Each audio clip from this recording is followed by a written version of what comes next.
Hi, I'm Shefali Shah. Hi, I'm Vipul Amritlal Shah. And you're listening to me on My FM. So hi, this is RJ Naini from 94.3 My FM, Youngistan show की मैं host हूँ। और आज इस interview में सबसे पहले जो हमारे साथ अमेजिंग डायरेक्टर हैं विपुल जी, उनका मैं स्वागत करना चाहूंगी। सर, एक बार फिर से बहुत बहुत स्वागत है आपका। Thank you very much. And I hope आप ये एंजॉय करेंगे इंटरव्यू। सो सर, सबसे पहले तो बहुत बहुत बधाइयां आपको इस ब्लॉकबस्टर मूवी के लिए।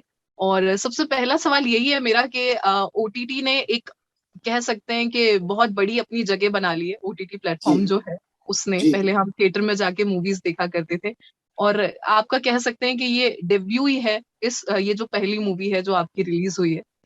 तो कैसा एक्सपीरियंस था और क्या आपने बदलाव महसूस किया? मतलब नर्वसनेस थी या फिर बहुत एक्साइटेड थे? कैसा रहा ये सफर?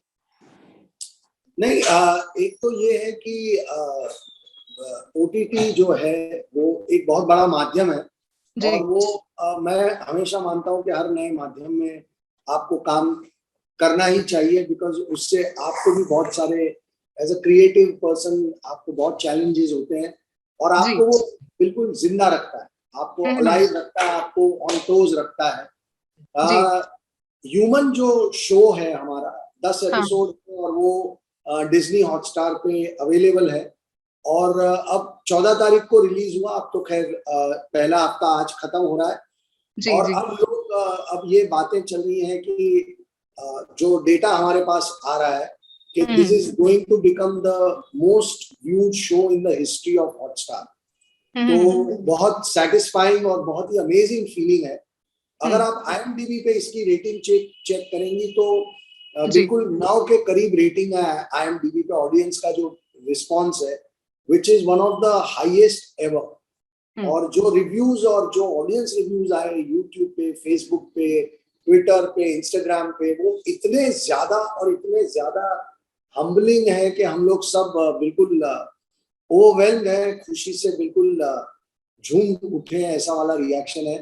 और ये पहला मेरा OTT शो है as a director and as a producer, तो इससे अच्छा डेब्यू शायद मैं कभी जिंदगी में सोच भी नहीं सकता। बहुत ही बढ़िया सर। तो शेफाली मैम ने भी हमें ज्वाइन कर लिया है। बहुत बहुत स्वागत है शेफाली जी, हमेशा की तरह बिल्कुल खूबसूरत लग रही हैं आप। आपकी आवाज नहीं आ रही है। Can you hear me? हाँ, अभी I can. So I hope आप दोनों, मतलब ये जो एक खुशियों वाला माहौल अब आई गेस होगा आप दोनों के लिए, बड़ी इंपॉर्टेंट मूवी थी, ये प्रोजेक्ट था। एंड जैसे सर ने बताया कि काफी अच्छा रिस्पांस मिल रहा है एंड हम सब भी देख पा रहे हैं। सो अभी जो मेरा नेक्स्ट क्वेश्चन है वो ये कि हम सब ह्यूमन हैं, लेकिन इस मूवी का नाम ह्यूमन रखने के पीछे क्या खास वजह थी? लाइक कुछ स्पेशल बात जो आप शेयर करना चाहें। To you.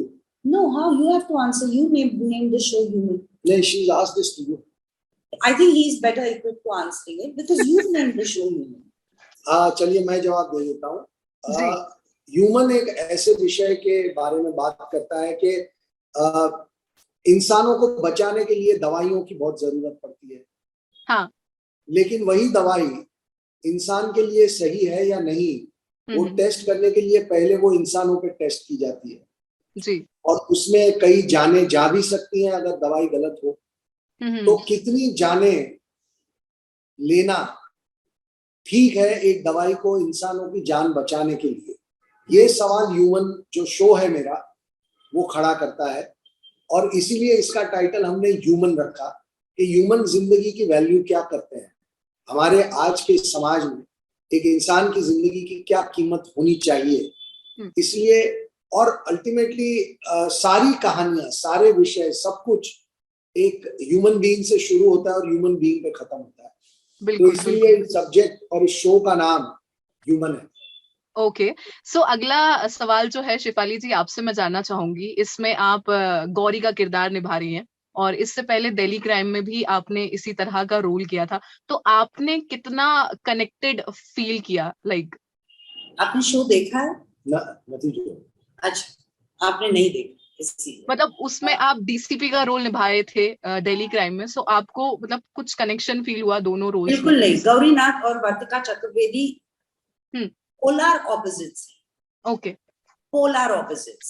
मतलब जी जी गौरीनाथ जैसे इंसान को ना मैं मिली हूँ, ना मैंने ऐसे इंसान के बारे में सुना है, ना मैं मिलना चाहती। ओके वो इतनी कॉम्प्लिकेटेड है and she is very dark, very very dark. So उसके साथ रिलेट करना तो out of question. There is nothing I can relate to as far as Gauri is concerned except the passion. Delhi crimes की वर्तिका जो है वो सुपर हीरो है और ह्यूमन की डॉक्टर गौरीनाथ वो सुपर विलन है। इसे आप ऐसे अगर देखेंगी तो हाँ आपको ज्यादा आसान होगा समझना कि वो एक एंड ऑफ स्पेक्ट्रम है और ये बिल्कुल उसका ऑपोजिट और दूसरा एंड। या please No, Okay. yeah, you actually said it very nicely. Exactly, like Vartika or I mean, there is no relatability. और वो दोनों characters के बीच तो मतलब one of them would have killed the other. खास बात यह है कि शेफाली ने अपनी जिंदगी में पहली बार एक नेगेटिव रोल प्ले किया है, एक विलन का रोल प्ले किया है और उसे ऐसे अंदाज में प्ले किया है कि अब जो लोग शो देख रहे हैं वो शो की पहचान शेफाली बन गई है। और इस शो में वैसे कीर्ति कुलारी ने भी बहुत बेहतरीन परफॉर्म किया है और विशाल जेठवा ने भी बहुत कमाल का काम किया है। राम कपूर है, मोहन आगाशे है, सीमा विश्वास है, अतुल कुमार है, आसिफ है, बहुत सारे कलाकार हैं। लेकिन अब एक शो की एक पहचान एक विलन के कैरेक्टर से बन जाए, ये अपने आप में बहुत कमाल की बात है जो इस शो में हुआ है। ओके सो अच्छा, एक अभी ऐसे मेरे मन में सवाल आया और मैं आप दोनों से ही पूछना चाहती हूँ कि इतने टाइम बाद आप दोनों एक साथ काम कर रहे हैं, तो अभी तक मतलब प्रोफेशनल फ्रंट पे एक दूसरे से नाराजगी थी या ऐसा, मतलब क्यों कि आप लोग बहुत टाइम बाद एक साथ दिखे? अगर आप देखेंगी ना तो मैंने जितनी भी फिल्में बनाई इससे पहले जी उसमें जी आपको कोई ऐसा रोल दिखता है जो आपको लगता है शेफाली को करना चाहिए? ओके तो जब आपकी स्क्रिप्ट में एक रोल ना हो तो एक कलाकार जो जस्ट बिकॉज वो मेरी बीवी है मैं जाऊं और कहूं कि ये आप कर लो, वो उनके साथ एक नाइंसाफी होती है। और हमने दोनों ने हमेशा एक दूसरे की वो इज्जत रखी है कि हम पर्सनली जो भी है लेकिन प्रोफेशनली मैं उनको जो एज एन एक्टर जो उनका रिस्पेक्ट होना चाहिए मैं करूंगा और वो एज अ डायरेक्टर जो मेरा रिस्पेक्ट होगा वो करेंगी। आज तक उन्होंने मुझे कभी नहीं कहा कि अरे मेरे लिए कुछ लिखो।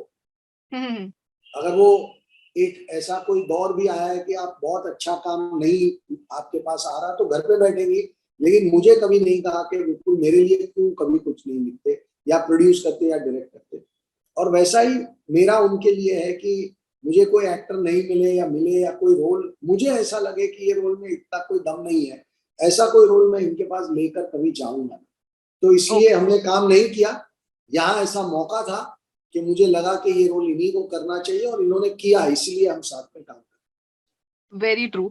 सो सर अभी ये जो शो है जैसे कि आपने भी बताया कि पूरा मेडिकल ट्रायल पर बेस्ड है और हम सबको देखना भी चाहिए। सो मैं जानना चाहूंगी कितना ये हम सबकी कहीं ना कहीं पर्सनल लाइफ से कनेक्टेड है? देखिए एक कॉमन मैन की जो जिंदगी होती है उसकी इस देश में कोई बहुत ज्यादा कीमत नहीं करते हम, है ना। जब हम लोग रिसर्च कर रहे थे तो हम कई बहुत गरीब लोगों से मिले जो मेडिकल ट्रायल्स में जुड़ते हैं और उनको मैंने पूछा तो उनका जवाब था कि अरे साहब दवाई से कैसे प्रॉब्लम हो सकता है, दवाई तो सिर्फ तबीयत ठीक करती है, वो खराब कैसे कर सकती है। तो 500,000 रुपए में वो एक ऐसी दवाई को अपने ऊपर टेस्ट करते हैं जो शायद उनकी जान भी ले सकती है और कई बार उन्हें सही इंफॉर्मेशन तक नहीं दी जाती। तो ये एक समाज का ये एक तबका है। दूसरे तरफ एक बहुत बड़ी फार्मास्यूटिकल कंपनीज हैं जिनको सिर्फ मुनाफे से इंटरेस्ट है। तीसरी तरफ कुछ डॉक्टर्स हैं जो कुछ अच्छे हैं कुछ बुरे हैं और उनका अपना एक टेक है। तो समाज के हर वर्ग को इसमें कहीं ना कहीं अपनी छवि दिखाई दे रही है और इसीलिए जब अगर आप थोड़ा सा टाइम निकाल के रिव्यूज पढ़ेंगी यूट्यूब पे या ट्विटर पे या इंस्टाग्राम पे तो आप देखेंगी कि लोग जो है समाज का हर वर्ग इसको देख रहा है और बहुत पसंद कर रहा है। इनफैक्ट बिंज वॉचिंग जिसे कहते हैं वो इस किस्म के सब्जेक्ट में बहुत मुश्किल होती है पर लोग बिंज वॉच कर रहे हैं, एक रात में 10 एपिसोड देख रहे हैं। तो कनेक्शन जो लोगों के साथ जो इस शो का बना है वो बहुत जबरदस्त है। बिल्कुल। तो शेफाली जी ये मेरा आखिरी सवाल आपसे है और मैं आप मतलब आपका व्यू जानना चाहती हूँ, बिकॉज अब ऐसा हो रहा है कि ज्यादातर जितनी भी सीरीज बन रही हैं, शोज बन रहे हैं, मूवीज बन रही हैं, वो कहीं ना कहीं विमेन को बहुत स्ट्रांग दिखाते हैं। लाइक पहले ऐसा नहीं होता था, पहले लीड कोई और होता था, कहानी किसी मेल के इर्द गिर्द घूमती थी। तो आप कैसा फील करती हैं, लाइक आपका क्या व्यू है इस पर? आई मीन थैंक गॉड, देर आए दुरुस्त आए। सबसे बड़े शोज जब आप ओटीटी पे देखते हैं, हिंदी या English, some of the biggest shows are women-centric shows. और ये बदलाव फिल्मों में भी दिख रहा है। हाँ. There are a lot of films which are women-centric films. और लोग पसंद कर रहे हैं। Sorry? लोग पसंद कर रहे हैं। बिल्कुल, बहुत पसंद कर रहे हैं। पहले एक actress used to be an accessory to a film. You know, a background, beautiful background kind of a thing. लेकिन अब characters लिखे जा रहे हैं जो full-fledged characters हैं, जो films, shows लिखे जा रहे हैं where the woman is the center of the show. Like Human is a perfect example of it, जहाँ कीर्ति है और मैं हूँ, and it's great. It's very very exciting. It's exciting time for all us actresses. बिल्कुल। So thank you so much. I hope आगे भी ऐसे shows, ऐसी movies आती रहेंगी।